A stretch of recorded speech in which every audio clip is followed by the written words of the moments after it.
La culpabilidad y la instancia moral que la produce es para Paul Ricoeur una idea reguladora, ya lo hemos dicho, y en este sentido cumple con una función similar a la del padre. La instancia parental, sobre todo la imaginaria, ha caído y fallado,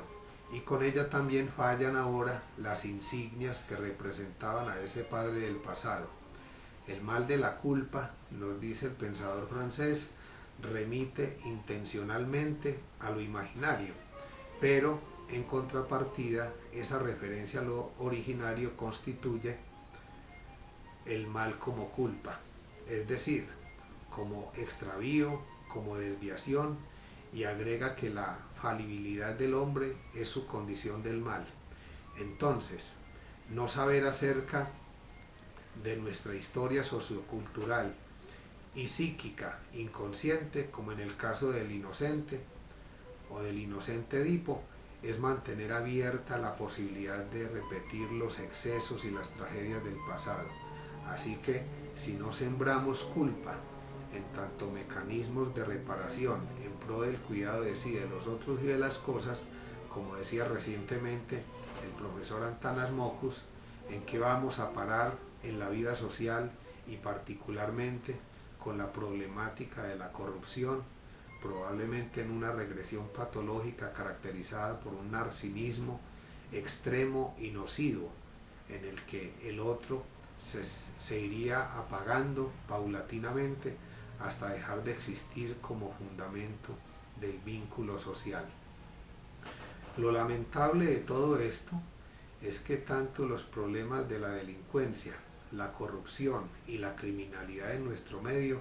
se relacionan con distintas patologías, como las psicopatías, las perversiones y las psicosis maníacas, en las que su etiología tuviera un papel significativo la deficiente inscripción del significante nombre del Padre, dando lugar a lo que hemos dado en llamar las fallas de la función paterna. En este punto es necesario decir que cuando un sujeto no está limitado o atravesado por la ley simbólica del Padre, difícilmente se puede transmitir a otros o a su descendencia. Algo similar decía Natalia Springer en su conferencia pública titulada Colombia, los niños y la guerra, en el contexto de la sexta versión de la Feria del Libro y la Cultura en el Jardín Botánico de Medellín, al comentar que de los 32 departamentos de Colombia, Antioquia es uno de los que más generan violencia, siendo la familia el factor responsable y en el que más se falla, tanto así que cuando a muchos niños reinsertados se les preguntó sobre lo que más extrañaban de la guerra, dijeron: asesinar. En esta onda de pensamiento, en aproximación a la fenomenología de la culpa, recuperar una pedagogía creadora creativa y desde una perspectiva teológica, nos dice Aldo Marcelo Cáceres lo siguiente: esta reflexión apuesta por la posibilidad de una pedagogía desde algo que es común a todo ser humano, el hecho y la experiencia de la culpa. Una pedagogía que orienta la vivencia negativa hacia unos sentimientos de culpabilidad sanos, que se caracterice por la sensibilidad hacia el otro, que apele a la responsabilidad, que toque fondo en las razones del corazón. Una pedagogía que sirva a los que experimentan la culpa negativa a beber de las experiencias evangélicas del perdón y misericordia. Una pedagogía que potencia el ser creado, abre puertas a la creatividad, lleva al hombre a vivir con pasión la vida, a apreciar su propia unicidad y la de los demás. Es una pedagogía que crea un ambiente abierto, respetando la autonomía y potenciando la responsabilidad. Para ello necesita liberarse de las amenazas o chantajes afectivos, algunas veces directos u otras veces disfrazados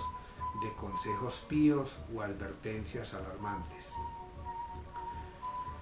Con la caída de la función paterna ha declinado también de manera simultánea lo que Lacan ha denominado el significante nombre del Padre, otro de los nombres de la conciencia moral que ya no suscita remordimientos ni culpabilidad, un significante que al no tener la significación de límite o de autoridad que poseía en el pasado, tiende a significar tantas cosas que ya no significa nada concreto ni definido. De la mano de nuestro Nobel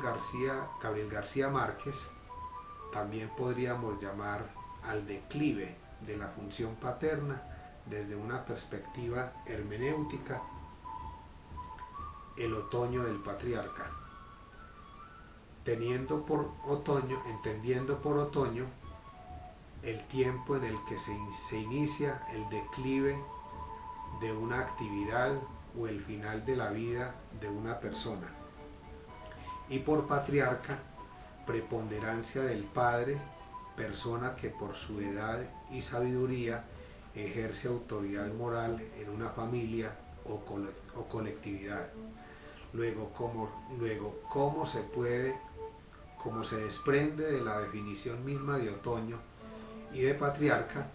otoño del patriarca es una expresión que nos remite de manera lógica al declive del padre o de la función paterna. Además, es importante advertir que una de las funciones del significante es establecer límites en cuanto a su significación, pues el significante padre opera en un orden concreto de significación y no se le puede confundir con el significado que otras palabras como amigo o compañero han tenido en el pasado. Es otra forma de la destitución del padre, en la que se observa una repetición simbólica del asesinato primordial que pone en evidencia la falta de reconciliación con la imagen del padre, metida para siempre en los corazones, dice Riquet. La imagen es, según el mismo Riquet, un residuo de percepción, un vestigio, incluso una huella de impresión. He aquí la esencia de nuestro problema de investigación. Al multiplicarse los nombres del Padre, su función no solo se ha desplazado, sino que ha tendido a desaparecer. Por esta razón, el mundo simbólico del sujeto actual tiende a ser un completo caos, pues casi nadie estaría dispuesto a asumir con responsabilidad y compromiso las reglas del juego del pasado como referente del futuro moral. La brújula de nuestros actos no puede seguir siendo únicamente el placer, o mejor dicho, el goce, entendido como exceso o falta de prudencia y de regulación, pues de continuar así el desenlace que nos espera puede ser fatal. La comunidad y el sujeto que no elaboran, por medio de algún arte, sus fantasías de muerte del Padre primordial, tienden a conservar en su inconsciente esa realidad psíquica como una motivación a la espera de satisfacción. Es por lo que Riquet nos recuerda que al correr de las décadas, Freud no solo no atenuó, sino que reforzó continuamente el carácter de recuerdo real del asesinato primordial, recuerdo real que estaría inscrito en el patrimonio psíquico y hereditario de la humanidad. Es importante precisar que la ausencia de sentimientos de culpa en el sujeto contemporáneo, que no se puede confundir con su relación como efecto terapéutico en el curso de un psicoanálisis como resultado del declive de los ideales y de la función paterna en la familia y en la sociedad, es una problemática que afecta el bienestar individual y principalmente la dinámica entera de la sociedad. Solo pensemos, por ejemplo, en los efectos de la ausencia de tal sentimiento como responsable de la capacidad de enmienda o de reparación para darnos cuenta de su esencial utilidad. ¿Qué sería de la humanidad si cada vez fuésemos más incapaces de reparar o de rectificar nuestras acciones malvadas o perversas con nuestros semejantes y con nosotros mismos? El caos que hoy se experimenta en distintos ámbitos de la familia, la educación y la sociedad, es en buena medida un reflejo de ello. En una dinámica insensible como la del capitalismo salvaje, en la que el otro no existe, la falta de sentimientos de culpa como consecuencia del narcisismo extremo ha mermado nuestra disposición y capacidad para responder por nuestros actos. Siguiendo a Ricoeur, el hombre llega a la culpabilidad adulta, normal, ética, cuando se comprende a sí mismo conforme a las figuras de esa historia, de la conciencia, ejemplar, culpabilidad que no se observa en distintos escenarios de la vida familiar, empresarial y social. En campos como el de la salud, por ejemplo,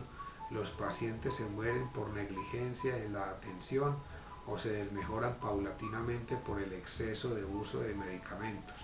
cuyos efectos secundarios pueden llegar a ser peores que la misma enfermedad que se pretende combatir. En todas estas situaciones, el componente ético y la responsabilidad han quedado como eslogans de grandes firmas, cuyo único propósito es cautivar a los usuarios,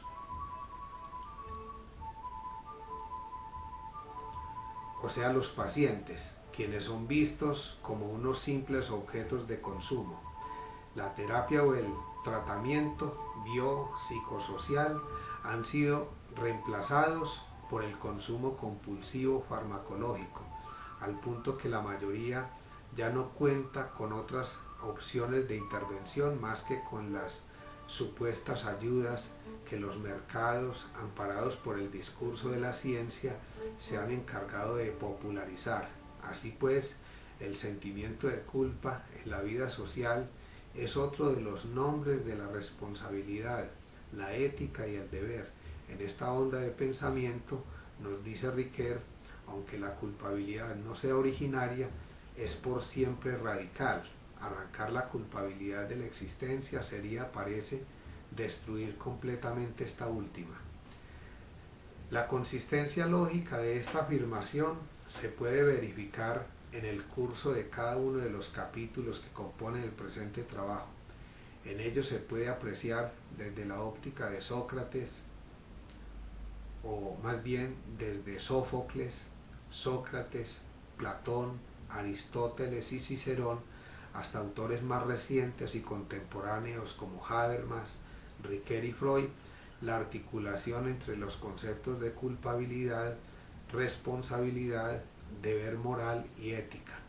razón por la que en varios apartes nos hemos servido de la noción de banda de Moebius para significar con ella que entre tales conceptos no hay ruptura, sino una razón de continuidad. Con lo anterior se ha querido decir que el concepto de culpa está inmerso en los discursos de la teología, la filosofía, la historia, la sociología, el derecho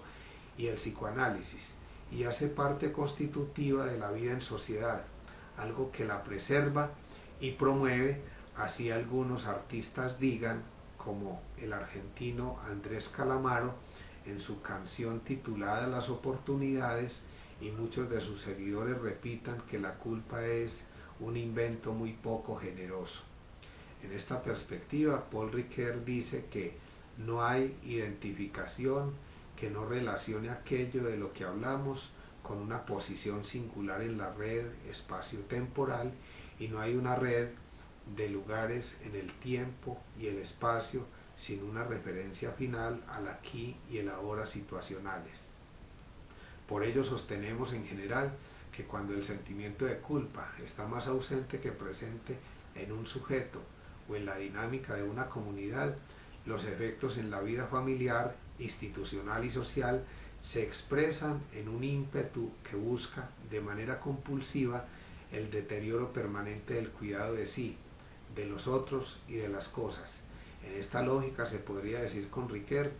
el complejo colectivo de la humanidad se parece más todavía que el complejo de Edipo individual al retorno de un afecto o de una representación con carácter vestigial. La culpabilidad En este contexto, como decimos con el filósofo francés, es una idea reguladora que propende por la preservación de la especie humana. En cuanto a esto, el filósofo es bastante elocuente cuando agrega: la fantasía de la escena primitiva me remite a un padre irreal, a un padre que falta en nuestra historia individual y colectiva. Cuando ello no se da, se crean condiciones favorables para la criminalidad.